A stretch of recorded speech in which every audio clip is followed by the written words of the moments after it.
Novel club عشق writer امن Chaudhry episode number 1۔ آہ اللہ، وہ درد کی شدت سے تڑپ اٹھی تھی۔ کیوں میرے ساتھ ہی کیوں اللہ؟ میں کیسے اس شخص کو بانٹ دوں جو ابھی تک پوری طرح میرا بھی نہیں ہوا؟ میں کیسے اتنا حوصلہ لاؤں اللہ؟ کیسے؟ وہ ان کے قدموں میں بیٹھی اتنی شدت سے روئی کہ اس کی ہچکیاں بن گئیں، اور جس شخص کے لیے رو رہی تھی اگر اس وجود کو علم ہو جاتا تو قیامت کھڑی کر دیتا اس کی اس حالت پر۔ لیکن وہ کہاں تھا؟ کیا وہ بھی اس فیصلے پر راضی تھا؟ یہ سوچتے اس کی سانسیں بند ہونے کے قریب تھیں۔ کیا وہ اسے کھو دے گی؟ ڈائننگ ٹیبل پر اس وقت شاہ فیملی کے سارے افراد جمع تھے۔ سربراہی کرسی پر بی جان بیٹھی اپنے بچوں کو ہنستے مسکراتے دیکھ رہی تھی۔ پنجاب کے پہاڑی علاقوں میں شاہ خاندان کے اکلوتے وارث شاہ نواز شاہ 3 گاؤں کے سردار تھے۔ ان کی شریک حیات ان کے بیٹے کی پیدائش پر ہی وفات پا چکی تھی۔ والدین کے بہت اصرار پر انہوں نے اپنی کزن، جو رشتے میں ان کی سالی بھی لگتی تھی، اس سے دوسری شادی کر لی۔ ماجدہ ایک پڑھی لکھی نیک خاتون تھی۔ انہوں نے بہن کی آخری نشانی کو اپنے سینے سے لگا لیا۔ اپنا بیٹا مان کر ان کی شادی کے کچھ عرصہ بعد ہی ان کے والدین خال کے حقیقی سے جا ملے۔ انہیں بیٹی کی بہت خواہش تھی، لیکن اللہ نے انہیں دوسری بیوی سے بھی 3 بیٹے ہی دیے تھے۔ سب سے بڑا بیٹا جو ان کی پہلی بیوی سے تھا قاسم شاہ، اور ان کی شریک حیات اہانہ شاہ۔ ان کا ایک بیٹا سائم شاہ جو کہ آرمی میں تھا۔ اس کے بعد عالم شاہ اور ان کی شریک حیات رضوانہ، ان کا بیٹا تھا وجدان شاہ۔ اس کے بعد ہمدان شاہ، ان کی بیوی ملیحہ شاہ۔ اللہ نے انہیں ایک معصوم سی پری سے نوازا تھا، ماہم۔ چونکہ وہ خاندان میں پہلی لڑکی تھی، اس لیے سب کی لاڈلی بھی تھی۔ اس سے 5 سال چھوٹا مرتسم میر شاہ تھا۔ اس کے بعد سکندر شاہ اور ان کی بیوی روحا شاہ۔ انہیں اللہ نے کوئی اولاد نہیں دی تھی۔ سکندر اور ہمدان جڑوا تھے، لیکن سب بچوں کو وہ اپنے ہی بچے مانتے تھے۔ روحا اور ملیحہ بہنیں تھیں۔ مرتسم روحا اور سکندر کے بہت قریب تھا۔ وہ سکندر اور روحا کے بغیر ایک پل بھی نہیں رہتا تھا۔ اسی دوران شاہ نواز شاہ اچانک دل کا دورہ پڑنے کے سبب خال کے حقیقی سے جا ملے۔ ان کی شریک حیات نے ان کے جانے کے بعد صبر کیا اور اپنے بچوں کے سہارے جینے لگی۔ زندگی خوشیوں سے بھری پڑی تھی۔ اللہ نے اہانہ کو ایک اور بیٹے عادل اور رضوانہ کو ایک بیٹی پلوشہ سے نوازا تھا۔ ان کی پیدائش کا وقت قریباً ایک جیسا تھا، لیکن اسی دوران ایک حادثہ ان سب کی زندگیاں ہلا گیا۔ اس حادثے میں ماجدہ بیگم نے اپنی 4 عظیم ہستیوں کو کھو دیا۔ ہمدان، ملیحہ اور سکندر سازش کا شکار ہوتے اپنی جان گنوا بیٹھے، اور روحا کوما میں چلی گئی۔ ماہم تھوڑی بڑی تھی، اس لیے آہستہ آہستہ سنبھل گئی، لیکن مرتسم، وہ محض 6 سال کا تھا، وہ مہینہ ہاسپٹل میں ایڈمٹ رہا، لیکن پھر سنبھل گیا۔ ان سب میں وہ وجدان اور ماہم کے بہت قریب ہو گیا، اور روحا سے گھنٹوں بیٹھ کر باتیں کرتا، لیکن وہ بہت سنجیدہ ہو گیا تھا۔ کم عمر میں ہی زندگی نے اتنا بڑا روکچو دے دیا تھا۔ اپنے ہاتھ پر کسی کے لمس سے بی جان ماضی سے حال میں لوٹی تھی۔ سر جھکا کر انہوں نے اپنی پرپوتی ہانیہ کو دیکھا تھا، جو اپنی بڑی بڑی آنکھوں سے انہیں دیکھ رہی تھی۔ بی جان اسے دیکھ کر مسکرا دی۔ سائم شاہ جو کہ کزنز میں سب سے بڑا تھا، وہ آرمی میں تھا۔ انہوں نے اپنی پسند سے شادی کی تھی۔ ان کی بیوی مہین، جو کہ بہت خوبصورت اور پڑھی لکھی تھی، جلد ہی سب سے گھل مل گئی تھی۔ ان کی 5 سالہ بیٹی ہانیہ اور بیٹا عاشر، وہ دونوں جڑوا تھے۔ وہ دونوں پورے گھر کی رونق تھے۔ کانفرنس روم میں اس وقت خاموشی چھائی تھی۔ مقابل کے ماتھے کے بل دیکھ کر پاس کھڑا اس کا سیکرٹری تھوک نگل کر رہ گیا۔ اس کے غصے سے کون نہیں واقف تھا، اور وقت کی پابندی نہ کرنے والے تو زہر لگتے تھے اسے۔ جیسے ہی کلائنٹ اندر داخل ہوئے، وہ اٹھ کھڑا ہوا اور انہیں دیکھتا ڈیل کینسل کہہ کر آگے بڑھ گیا۔ کلائنٹ ہکا بکا رہ گئے۔ وہ اس ڈیل میں اپنا پورا پیسہ لگا گئے تھے۔ وہ جانتے تھے اس شخص کو اس نقصان سے ذرا برابر فرق نہیں پڑے گا، لیکن وہ تو برباد ہو جائیں گے، اس لیے وہ اس کے پیچھے بھاگے تھے۔ مسٹر میر، پلیز میری بات سنیں، پلیز ڈیل کینسل مت کریں، میں برباد ہو جاؤں گا۔ وہ اس کے پیچھے بھاگتا اس کی منتیں کر رہا تھا۔ وہ رکا اور مڑا۔ جو لوگ وقت کی قدر نہیں کرتے، مرتسم میر شاہ ان کی قدر نہیں کرتا۔ Now get out. وہ جیسے ہی اپنے کیبن میں آیا، اس کی سیکرٹری نے اسے آج کی اپڈیٹ دینا شروع کی۔ آفس میں خاموشی کا راج تھا۔ وہ کچھ فائلز پر سائن کر رہا تھا۔ ایسے میں ہیل کی ٹک ٹک کی آواز آئی، اور ساتھ ہی دروازہ کھلنے کی آواز ماحول میں ارتعاش پیدا کر گئی۔ آنے والی کو دیکھ کر مرتسم میر کے ماتھے کی بل گہرے ہوئے تھے۔ اس کا سیکرٹری اشارہ پاتے ہی وہاں سے 9:11 ہو گیا۔ وہ 20 سال کی ایک خوبصورت لڑکی تھی۔ بلیک جینز پر وائٹ ٹی شرٹ پہنے، بالوں کو کھلا چھوڑے، گہرا میک اپ کیے وہ بہت خوبصورت لگ رہی تھی، لیکن مقابل کو اتنی ہی زہر۔ اس نے آئیبرو جھکا کر آنے کی وجہ پوچھی۔ مجھے تمہیں کچھ بتانا ہے، تم جانتے بھی ہو جس پر آنکھیں بند کر کے بھروسہ کرتے ہو، وہ تمہارے پیچھے کب، کہاں، کس کے ساتھ۔ آہ، اس کی بات پوری ہونے سے پہلے ہی اس کی گردن مقابل کے ہاتھوں میں تھی۔ آج تک تم بچتی آئی ہو صرف اور صرف اپیا کی وجہ سے، لیکن تم سدھرنے والی چیز نہیں، جانتی بھی ہو کس کے بارے میں بکواس کر رہی ہو۔ ہاں، وہ دھاڑا تھا۔ مقابل کے غصے سے سرخ آنکھیں اور ہاتھوں کی مضبوط گرفت دیکھ کر اسے اپنی جان جاتی ہوئی محسوس ہوئی۔ میر چو مرتسم نے جھٹکے سے اسے چھوڑا تھا۔ وہ زمین پر بیٹھی لمبے لمبے سانس لیتی رونے لگی۔ وہ اس کے پاس بیٹھا تو وہ ڈر کر پیچھے ہوئی۔ آئندہ اگر ان کے خلاف ایک بھی لفظ بولا تو جان سے جاؤ گی، مائنڈ اٹ۔ مرتسم میر اگلا موقع نہیں دیتا۔ وہ اس بات میں سر ہلاتی لڑکھڑاتی وہاں سے چلی گئی۔ غصے سے اس کی رگیں پھٹنے کے قریب تھی۔ وہ لڑکی اتنا گر گئی کہ کسی کے کردار کو ہی نہ بخشا۔ فون کی بیل نے اسے اپنی طرف متوجہ کیا تھا۔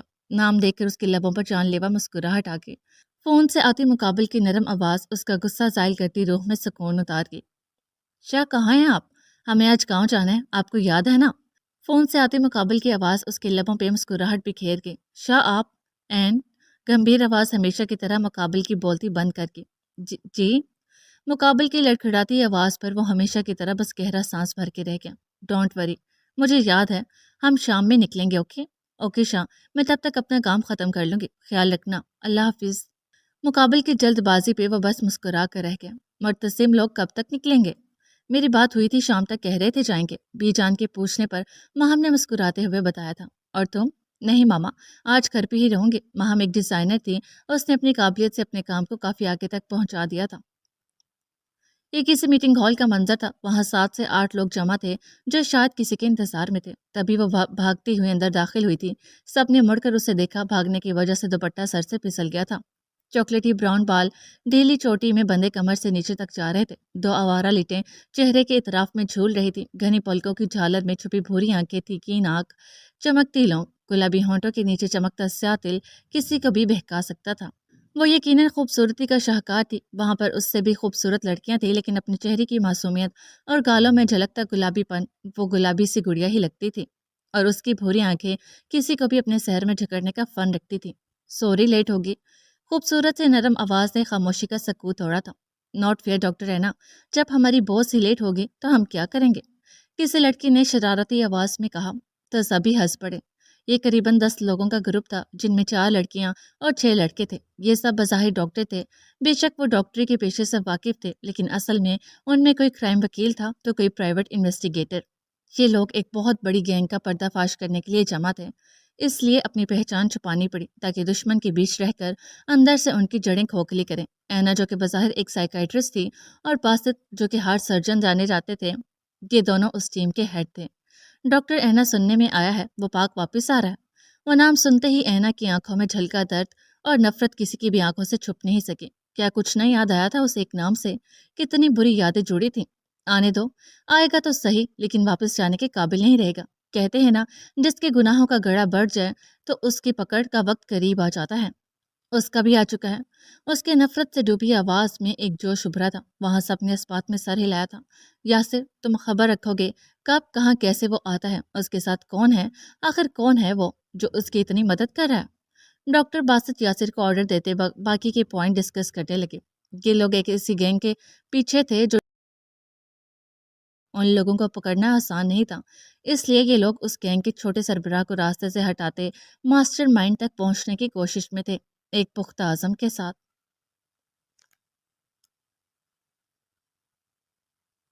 یہ شاہ ولا کا منظر تھا، بنگلہ جو پرانے اور نئے طرز عمل کا بنا تھا۔ باہر سے دیکھنے پر وہ ایک محل کی مانند لگتا تھا۔ جتنا باہر سے پرکشش تھا، اس سے کہیں زیادہ اندر سے خوبصورت تھا۔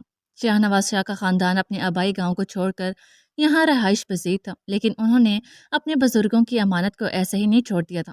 بی جان جو کہ زیادہ تر گاؤں میں ہی رہتی تھی، لیکن ہر 2 ہفتے بعد 2 دن شاہ ولا کے نام کرتی تھی۔ ان کے ساتھ قاسم شاہ، جنہیں سب ڈیڈ کہتے تھے، اور ان کی شریک حیات اہانہ شاہ، جنہیں سب بڑی ماما کہتے تھے، وہ بھی بی جان کے ساتھ ہی رہتے تھے۔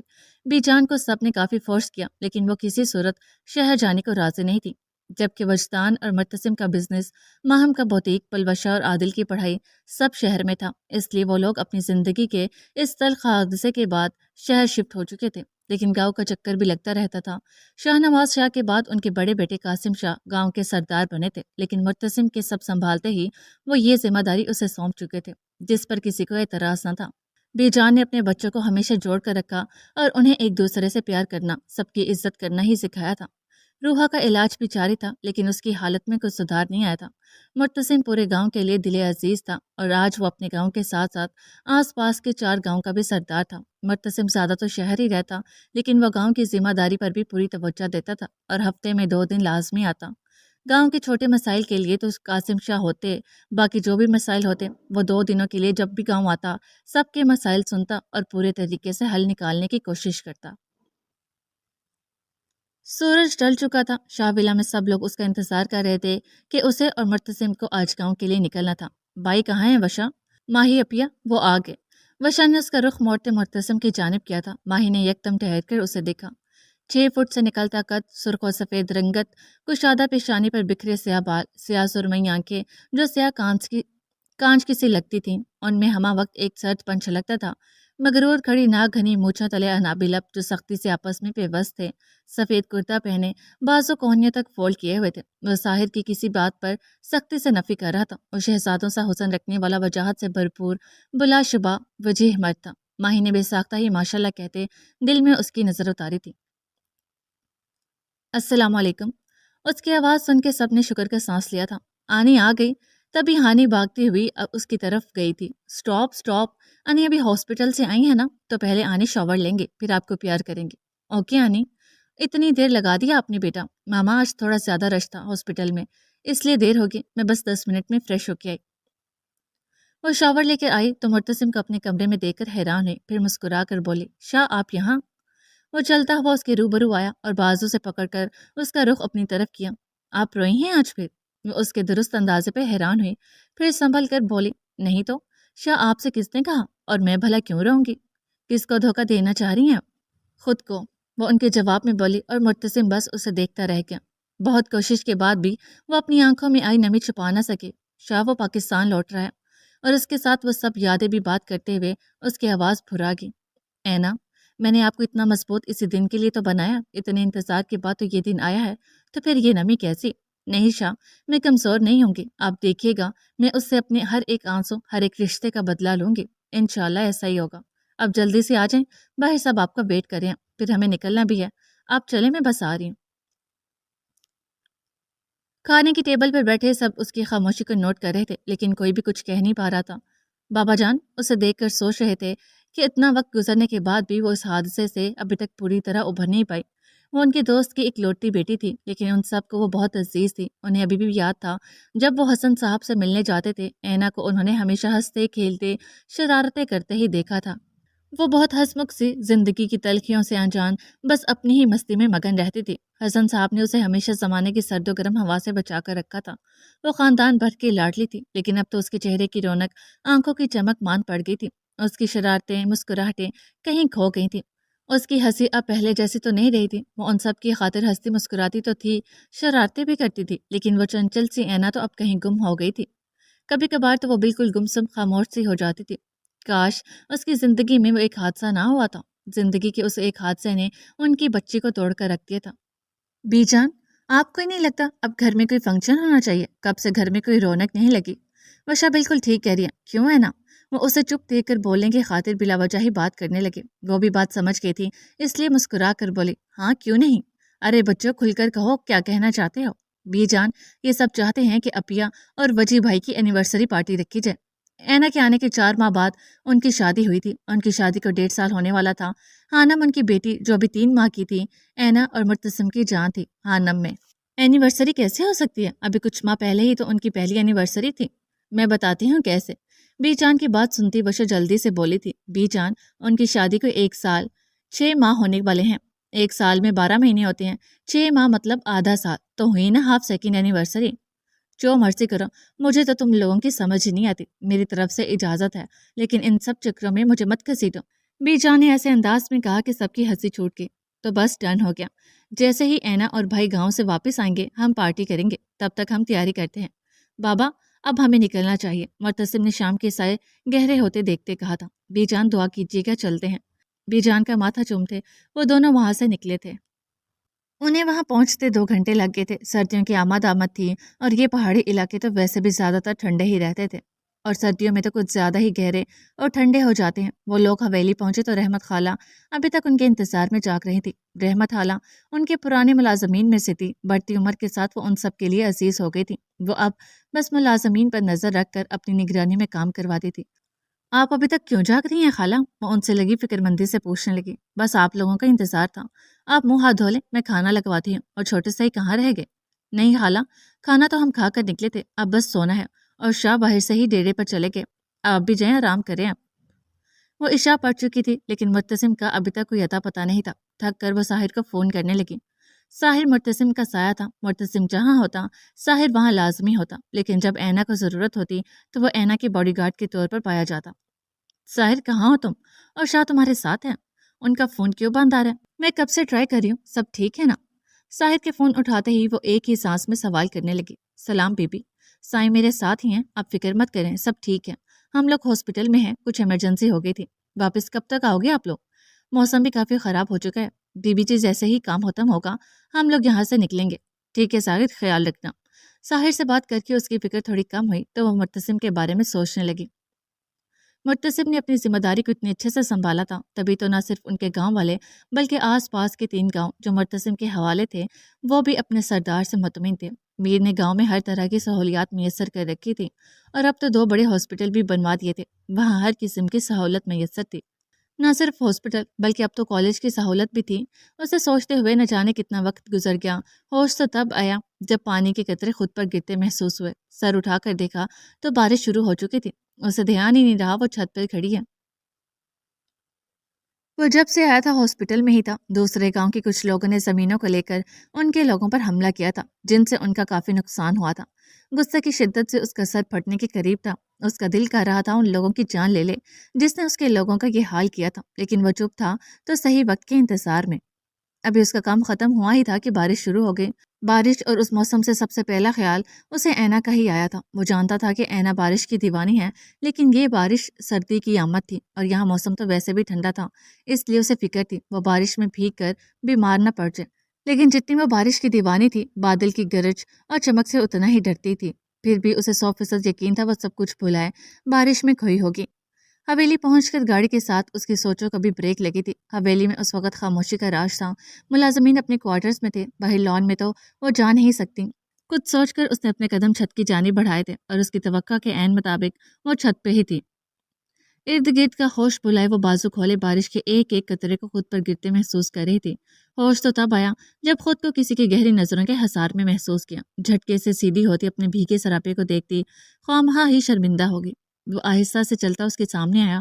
بارش کی تیز بچھاڑ اسے پل میں بھگا گئی تھی۔ آپ کو منع کیا تھا نا بارش میں مت بھیگیے گا، بیمار پڑ جائیں گے، سنتی کیوں نہیں آپ؟ اس کے سرخ چہرے اور ٹھنڈ سے کپکپاتے وجود کو دیکھتے نرمی سے کہتا، اپنی کالی شال اس کے گرد ڈالتا اس کا ہاتھ تھام کر اندر لے آ۔ جائیں چینج کریں ورنہ بیمار پڑ جائیں گے۔ وہ اسے کمرے میں چھوڑتا خود بھی چینج کرنے چلا گیا۔ وہ فریش ہو کر آئی تو اسے کچن میں دیکھتی اسی طرف آ گئی۔ وہ اس کے لیے کافی بنا رہا تھا۔ آہستہ سے کرسی کھینچ کر بیٹھ گئی۔ مرتسم اس کے سامنے کپ رکھتا اس کے برابر بیٹھتا۔ اس کا سرخ چہرہ تعصب سے دیکھتے نفے میں سر ہلا گیا۔ آپ کو ٹیمپریچر ہو رہا ہے، مجھے پتا تھا، اسی لیے منع کر رہا تھا۔ یہ سردیوں کی بارش ٹھیک نہیں ہوتی۔ شاہ بارش تو بارش ہوتی ہے، سردیوں کی ہو یا گرمیوں کی۔ وہ اس کی طرف دیکھتی کندھے اچکا گئی۔ ماتھے پر بل ڈالے وہ اسے ہی دیکھ رہا تھا۔ وہ اس کی موجودگی کا نوٹس لیے بغیر اس کے حریف سے ہنس کے باتیں کرتی اسے آگ لگا گئی تھی۔ سختی سے جبڑا بھینچتے وہ سامنے والے کی غلیظ نظریں اس کے وجود پر دیکھتے جھٹکے سے اٹھا تھا۔ کسی کی بھی پرواہ کیے بغیر اس کی کلائی تھامتا اپنے ساتھ لیتا منظر سے غائب ہوتا چلا گیا۔ اس نے اس قدر سختی سے اس کی کلائی پکڑی تھی کہ اسے لگ رہا تھا اس کا بازو ٹوٹ گیا ہے۔ وہ اپنا ہاتھ چھڑانے کی کوشش کرتی اس کے ساتھ گھسیٹتی چلی جا رہی تھی۔ روم میں لاتے اسے جھٹکے سے چھوڑا تھا۔ وہ اوندھے منہ بیڈ پر گری تھی۔ بازو سے پکڑ کر جھٹکے سے سیدھا کرتا پل میں اس کا منہ دبو چکا تھا۔ جب میں منع کر کے گیا تھا تو تمہاری ہمت کیسے ہوئی کمرے سے باہر قدم رکھنے کی؟ میں بکواس کر کے گیا تھا نا تو کیوں آئی باہر؟ وہ اسے کچھ کہنے کی کوشش کرتی اس کے تیور دیکھ کر سہم گئی تھی جو سرخ آنکھوں سے اس پر جھکا پوچھ رہا تھا۔ چھوڑیں؟ اس کے ہاتھ اٹھانے کی کوشش کرتی رونے لگی تھی۔ اس سے جھٹکے سے اسے چھوڑا تھا۔ مجھے گھٹن ہو رہی تھی اس لیے گئی تھی باہر، آپ مجھے یہاں بند نہیں کر سکتے۔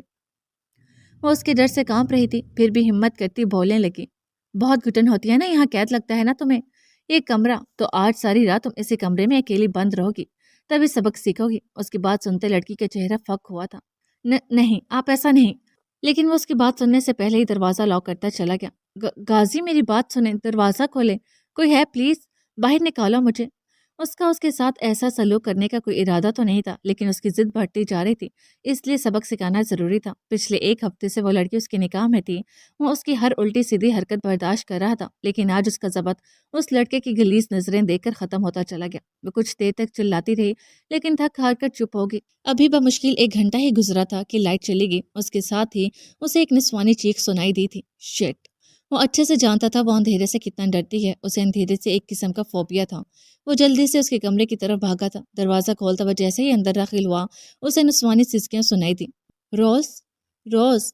وہ اسے پکارتا آگے بڑھا تھا۔ موبائل کی لائٹ سے پورے کمرے میں دیکھا، اسے بیڈ کے ساتھ نیچے بیٹھی ہوئی نظر آئی تھی۔ وہ بھاگنے کے انداز میں اس تک پہنچا تھا۔ روز ریلیکس، لائٹ گئی ہے، ابھی آ جائے گی۔ وہ اسے تھامنے کے لیے ہاتھ بڑھاتا، اس سے پہلے وہ چیختی پیچھے کو کھسکی تھی، لیکن بیڈ کے سائڈ پہ ہونے کی وجہ سے اس کا سر زور سے لگا تھا۔ روز! وہ چیخا تھا، لیکن وہ اس سے ڈرتی اپنے درد کی پرواہ کیے بغیر جیسے بیڈ میں گھس جانا چاہتی تھی۔ ماما بچائیں، بابا، غازی اندھیرا! وہاں وہ وحشت زدہ سی ہوتی چیخنے لگی۔ شش! وہ اسے کھینچ کر اپنے سینے سے لگا گیا۔ روز میں ہوں غازی، وہ اسے سختی سے خود میں بھینچ گیا۔ روز ریلیکس، کوئی نہیں ہے یہاں۔ وہ اس کا سر سہلاتا اس کے سر پر اپنے ہونٹ رکھ گیا، اپنی حرکت سے خود بھی انجان تھا۔ نہ جانے کتنی ہی دیر گزر گئی، وہ اسے اپنے سینے سے لگائے بیٹھا تھا۔ لائٹ آ چکی تھی، لیکن اس کے ڈر اور سسکیوں میں کوئی فرق نہیں آتا۔ اس کا پورا وجود کانپ رہا تھا۔ وہ اس کی شرٹ کو سختی سے تھامتی اس کی سینے میں چھپنے کی کوشش کرنے لگی۔ کافی دیر بعد جب اس کی سسکیاں رکیں تو اس نے اسے پکارا، روز! اس کا چہرہ اپنے سامنے کرنے کی کوشش کی، لیکن وہ سختی سے اسے تھامتی اس کے سینے میں چہرہ چھپا گئی۔ وہ اسے چھوڑنے پر راضی نہیں تھی، جیسے کوئی اسے چرا لے جائے گا۔ غازی نے اسے ایسے ہی اپنی باہوں میں اٹھایا اور بیڈ پہ بٹھایا، اسے خود سے الگ کرنے کی کوشش کی، لیکن وہ نفے میں سر ہلاتی کسی طور پر راضی نہیں تھی۔ بچپن کا ٹراما تھا یا کیا، لیکن وہ کچھ زیادہ ہی ڈر گئی تھی۔ روز ریلیکس! اسے زبردستی اپنے سامنے کرتا سائڈ ٹیبل سے پانی اٹھاتا گلاس اس کے منہ سے لگا گیا۔ اس نے 2 ہی گھونٹ لے کر گلاس پیچھے کر دیا۔ وہ اس کے سینے سے چپکتی کوئی سہمی ہوئی گڑیا ہی لگ رہی تھی۔ اس کی حالت پر خود کو کوستا اسے سختی سے خود میں چھپا گیا۔ حالت کچھ سنبھلی تو اسے کچھ ہوش آیا کہ اسے ستم گھر کی وجہ سے تو اس حال میں تھی۔ ہچکیاں پھر سے بلند ہونے لگیں۔ آپ مجھے یہاں چھوڑ کر گئے، لائٹ بھی بند کروائی، ایسے کوئی سزا دیتا ہے؟ میری جان جاتی۔ ہچکیاں لیتے اسے اس کی شکایت کی تھی۔ وہ سمجھ رہی تھی شاید لائٹ بھی اس نے ہی جان بوجھ کر بند کروائی تھی۔ وہ جواب میں کچھ نہیں بولا، اس کے بال سہلاتا آہستہ آہستہ اسے تھپکنے لگا، یوں جیسے بچے کو بہلاتے ہیں، اور وہ بہل بھی گئی تھی۔ تھوڑی ہی دیر میں اس کے سینے سے لگی گہری نیند میں جا چکی تھی۔ اس کے سونے کا یقین کرتا آہستہ سے اس کا سر تکیے پہ رکھا تھا، اس سے پہلے کہ وہ وہاں سے اٹھ کر جاتا۔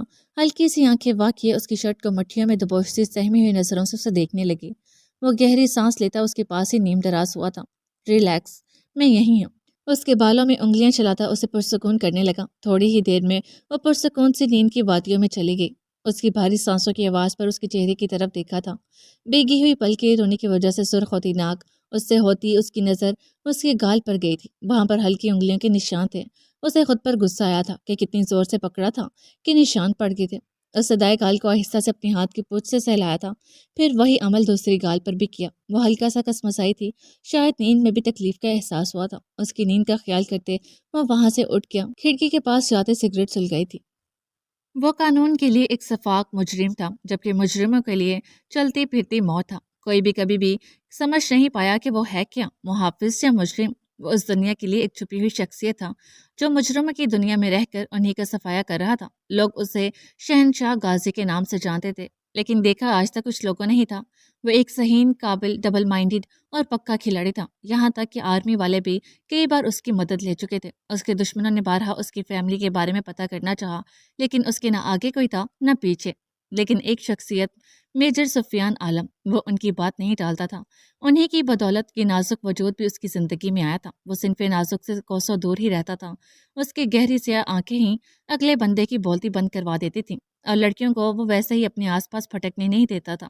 لیکن یہ لڑکی پچھلے ایک ہفتے سے اس کے پاس اس کے فلیٹ میں تھی۔ میجر عالم نے کہا تھا کہ وہ ان کے دوست کی بیٹی ہے، ان کا دوست اب اس دنیا میں نہیں رہا، اور وہ اس لڑکی کو کسی محفوظ ہاتھوں میں دینا چاہتے تھے، اور وہ محافظ انہیں غازی کی صورت میں لگا تھا۔ وہ تو یہ بات سنتے ہی ہتے سے کھڑ گیا تھا، لیکن انہوں نے اس کی بہت منتیں کی تھیں اور یہ بھی کہا تھا کہ اس کی جان کو خطرہ ہے، وہ صرف نکاح کر کے اپنے ساتھ رکھ لے اپنے فلیٹ میں، کیونکہ اس جگہ سے محفوظ جگہ کوئی اور ہو ہی نہیں سکتی۔ لیکن وہ مشرق کی لڑکی تھی، بغیر کسی رشتے کے کیسے رہتی؟ جب خطرہ ٹل جائے گا تو وہ اسے کہیں اور بھیج دیں گے۔ وہ بظاہر تو اس کے وجود سے لاتعلق پھر رہا تھا، لیکن وہ اس کی حرکتیں دیکھ رہا تھا، جو کبھی اس کے بندوں کو گھر کی صفائی پہ لگا دیتی، کبھی کھانا بنانے، تو کبھی انہیں لیکچر دینے بیٹھ جاتی۔ آج اس کی مافیا کلب والوں کے ساتھ میٹنگ تھی، جس کی وہ پچھلے 1 مہینے سے تیاری کر رہا تھا۔ وہ دونوں الگ الگ روم میں رہ رہے تھے۔ غازی اس کے روم میں آ کر اسے باہر آنے سے سختی سے منع کر کے گیا تھا، لیکن اس کے باوجود وہ باہر نکل آئے۔ اسے روم میں بند کرنے کے بعد اس نے اس بندے کی اچھی خاصی دھلائی کی تھی، جس کا اثر اس کی دل پہ ہوا تھا، لیکن اسے پرواہ نہیں تھی۔ سوچتے سوچتے اچانک گھڑی کی جانب دیکھا تو رات کی 2 بجا رہی تھی۔ وہ ایک نظر اسے دیکھتا اپنے کمرے میں چلا گیا۔ وہ روم میں اکیلی نہیں سوتی تھی، اس نے اس کے لیے ایک میڈ رکھ کے دی تھی، جو رات میں بھی اس کے روم میں سوتی تھی، لیکن وہ آج ایمرجنسی کی صورت میں اپنے گھر چلی گئی تھی۔ اپنی شرٹ اتار کر صوفے پہ پھینکتا اوندھے منہ بیڈ پر گرتا آنکھیں موند گیا۔ ابھی تھوڑی دیر پہلے ہی وہ فارغ ہوئی تھی۔ جب صبح اٹھی تو ناشتہ کرنے کے بعد مرتسم تو کسی کام سے چلا گیا تھا، لیکن اس کے پاس گاؤں کی کچھ لڑکیاں اور حویلی کی ملازمہ آ گئی تھیں۔